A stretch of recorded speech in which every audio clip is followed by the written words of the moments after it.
So we've looked at the organs, the pathways. Now let's consider the phases. So phase one is when a toxic substance is broken down with the purpose of burning and clearing the substance from the system. And that toxin during this phase actually becomes more toxic or dangerous. It's generating excess free radicals and excess damage unless it's dealt with in the next phase, which is phase two. And this is where that toxin is conjugated or joined with another molecule that helps it move through one of those pathways we just looked at. And those molecules may be a methyl group or a sulfur group, et cetera, and respective to the pathways we looked at. Phase three is all about carrying the conjugated substance out of the body. And this happens through the kidneys with urine, the skin with sweat, and the intestines with the support of bile, but really important that we focus on elimination.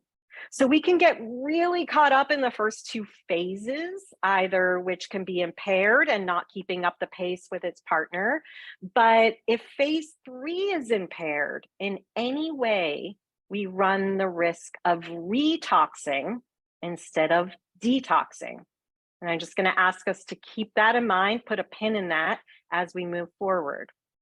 So let me surface another term, and it's a term you're likely familiar with, but it's critical that we look at it in relation to detoxification because we can often get seduced by the information that we can now gather from our genetics, or more clearly, our genomics, and those single nucleotide polymorphisms, or SNPs.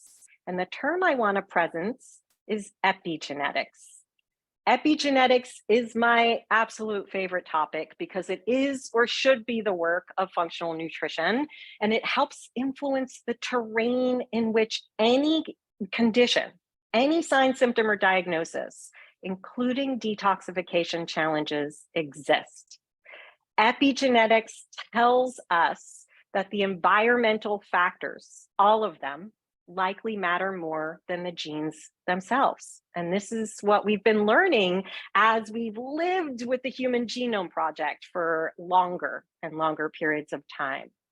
So we know this about epigenetics, right? The saying, another one that I don't love for obvious reasons, is that the genes load the gun and the environment pulls the trigger.